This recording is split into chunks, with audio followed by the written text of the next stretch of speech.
जैसा कि आज हमारा टॉपिक है बप्पा रावल। बप्पा रावल से चर्चा करने से पहले हम बताना चाहेंगे कि मेवाड़ में गोहिल वंश की स्थापना 566 ईस्वी में गुहादित्य द्वारा की गई थी और उनके उत्पत्ति के संबंध में कहा जाता है कि कर्नल जेम्स टॉड के अनुसार ये शीलादित्य और पुष्पावती की संतान है और ये वल्लभी के शासक शीलादित्य थे।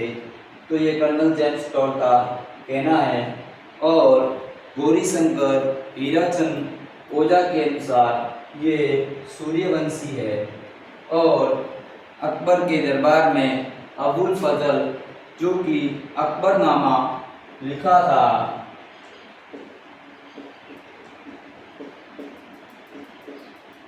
अकबरनामा लिखा था, उसमें ये ईरान के आदिल नौसेवा खान की संतान बताते हैं, लेकिन हमारे गौरीशंकर हीराचंद ओझा इसका विरोध करते हैं और कहते हैं कि ये तो 100 साल बाद राजा बना था। इसके बाद D.R.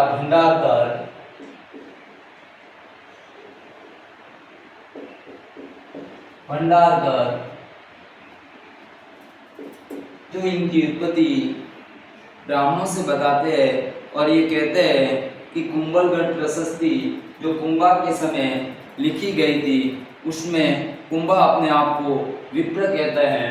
तो विप्र का अर्थ तो विद्वान होता है, तो इसका भी गौरीशंकर हीराचंद ओझा खंडन करता है।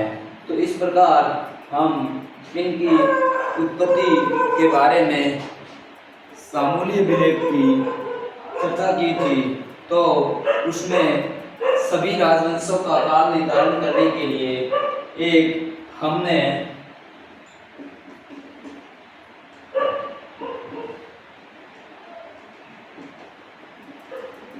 एक समय निर्धारण कर 5 शासकों का 20-20 साल का समय निकाला था। इस आधार पर हम जो गुहादित्य का 566 ईस्वी का जो समय निकाला था, इसके पश्चात कहा जाता है कि मारवाड़ में उस समय के लिए एक अराजकता अव्यवस्था फैल गई थी और कहा जाता है कि भील सरदारों ने कब्जा कर लिया था और कुछ समय बाद मेवाड़ में एक शक्तिशाली राजा के रूप में एक हमारे सामने पेश है, जो कि मेवाड़ का प्रथम शक्तिशाली राजा बप्पा रावल था। तो बप्पा रावल के बारे में कहा जाता था कि ये प्रारंभ में एक हारित ऋषि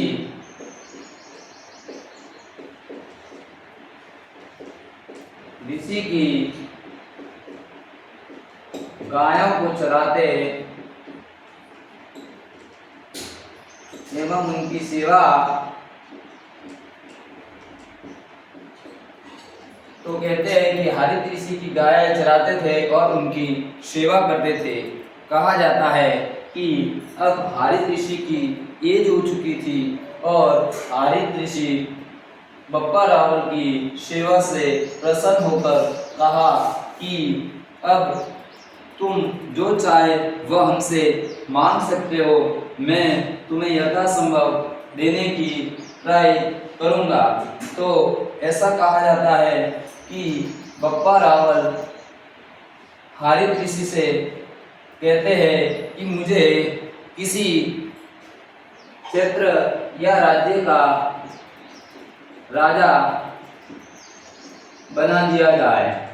तो कहते हैं कि हारित ऋषि ने राटासन माता से अर्चना पूजा की, तो राटासन माता द्वारा उन्हें ये कहा गया कि हम तो तुम्हें ये नहीं दे सकते, लेकिन ब्रह्मा विष्णु महेश कहे उनके पास जाए तो आपको मिल सकते हैं। और कहा जाता है कि कलयुग में और आधुनिक युग में भोले भगवान शिव की आराधना एवं पूजा हारित ऋषि ने की और हारित ऋषि से प्रसन्न हुए और हारित ऋषि से कहा अब बोलो। तो हारित ऋषि ने कहा कि मैं चाहता हूँ कि बप्पा रावल एक मेवाड़ डायनेस्टी का राजा बने और इनका परचम लहराता रहे।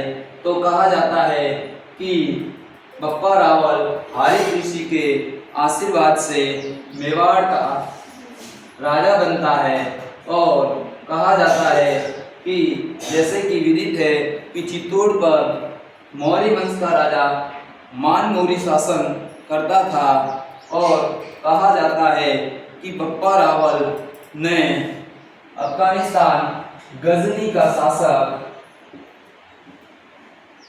शासक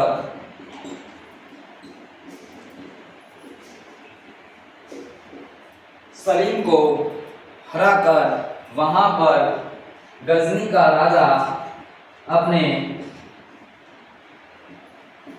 भांजे को बना देता है और कहा जाता है कि आते वक्त बीच में जो पुराना पंजाब और एक क्षेत्र था जो कि वर्तमान पाकिस्तान में है, रावलपिंडी शहर है, जिनका नामकरण हमारे बप्पा रावल के नाम से ही रखा गया है। तो जैसा कि विदित है कि बप्पा रावल की एक महान शासक जो कि भारत में ही नहीं एक विदेशी आक्रांता अरबी को हराने में सफल होता है। और इसी तरह जब सलीम कहा जाता है कि चित्तौड़ पर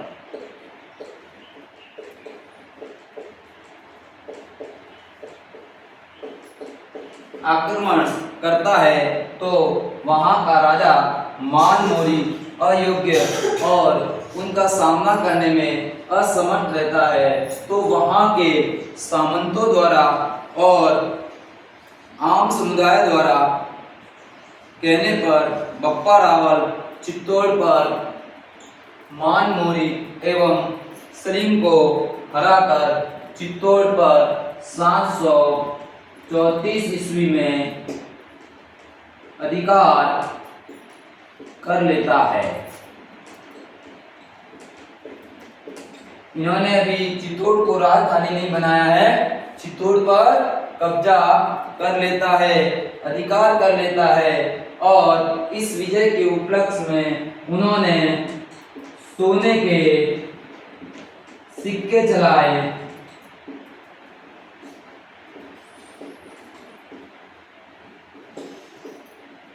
115 ग्राम के कहा जाता है कि 115 ग्राम के सोने के सिक्के चलाए। जैसा कि पहले विदित है कि श्री गोविंद लिखा हुआ जो आगरा में मिला वो चांदी का था और तांबे का श्री सील लिखा हुआ वहां मिला।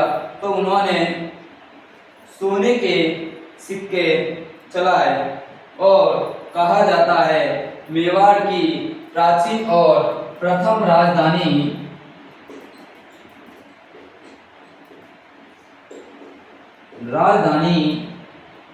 बप्पा रावल ने नागदा को बनाई।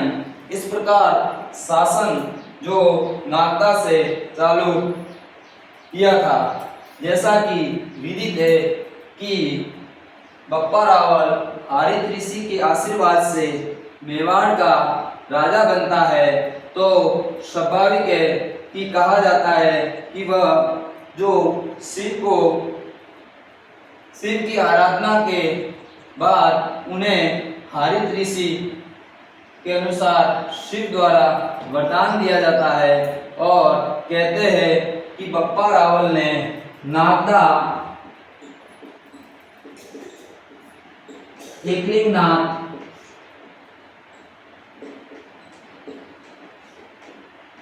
मंदिर का निर्माण करवाते हैं। कहा जाता है कि भगवान सिंह ने कैलाशपुरी पर्वत पर तपस्या की थी। तो जिस स्थान पर इस मंदिर का नागदा में निर्माण करवाया उसको कैलाशपुरी स्थान के नाम से जाना जाता है। और इस प्रकार एकलिंगनाथ के मंदिर का निर्माण करवाने का श्रेय बप्पा रावल को जाता है। और कहा जाता है कि इसी समय बप्पा रावल के समय ही वहाँ बप्पा रावल ने स्वयं को एकलिंग का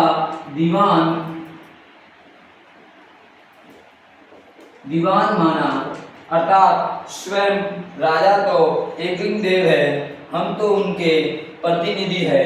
तो इस प्रकार मेवाड़ में एकलिंग देव की एक पूजा के रूप में प्राचीन समय से चली आ रही है, जो वर्तमान में भी ये सर्वप्रथम पूज्य देवता के रूप में माने जाते हैं। और जैसा कि विदित है कि बप्पा रावल एक महान शासक तो थे ही, और बप्पा रावल ने कुछ उपाधियां धारण की थी। कुछ उपाधियों के बारे में तो उन्होंने पहली उपाधि जो धारण की थी चकवे का अर्थात जिनका राज्य चारों दिशाओं में फैला हो।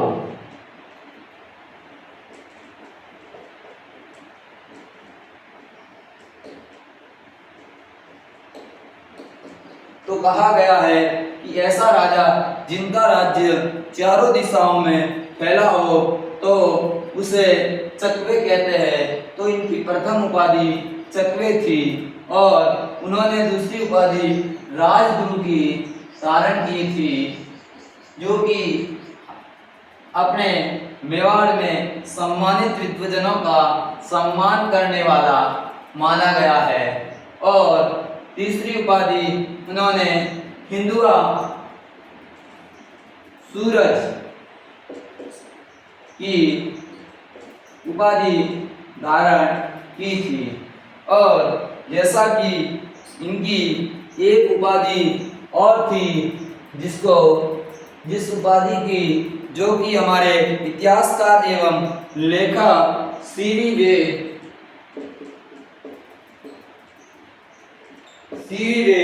जिनका पूरा नाम चिंतामणि विनायकन देव था, उन्होंने जो कि एक यूरोप में एक महान सेना नायक हुआ है चार्ल्स मार्टल, तो इन्हें भारत का चार्ल्स मार्टन का है भारत का चार्ल्स मार्टल की उपाधि दी गई है। इस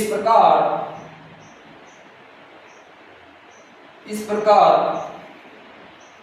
बप्पा रावल भारत के इतिहास में मेवाड़ का एक प्रथम एवं प्रतापी शासक हुआ, जिनका शौर्य और वीरता के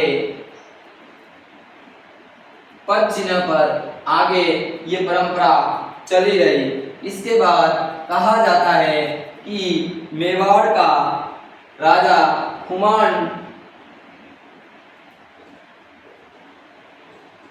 बनता है, और कुछ समय इसके पश्चात मेवाड़ का जो एक और शासक बनता है जो कि शक्ति कुमार, जिसके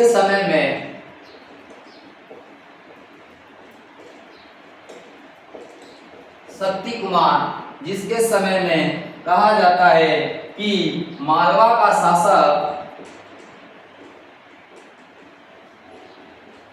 मूंज परमार द्वारा आक्रमण कर इस क्षेत्र को जो हाड़ और कुछ क्षेत्र को तहस-नहस कर देते हैं। और कहा जाता है कि मूंज परमार के कोई पुत्र नहीं था, तो जो इनका जो भतीजा होता है भोज को गोद ले लिया जाता है। और कहा जाता है कि वर्तमान में जो भोज ने त्रिभुवन नारायण की उपाधि धारण की थी, और इसी के नाम से चित्तौड़ में त्रिभुवन नारायण जी का मंदिर बनाया, जो वर्तमान में समजीसेश्वर मंदिर के नाम से प्रसिद्ध है। तो जैसा कि आगे के शासक है जो इनके बाद एक महान शासक था जो कि जिन्हें हम अल्लट या आलू रावल कहा जाता है, जिनके बारे में हम अगले अध्याय में चर्चा करेंगे। जय हिंद, जय भारत।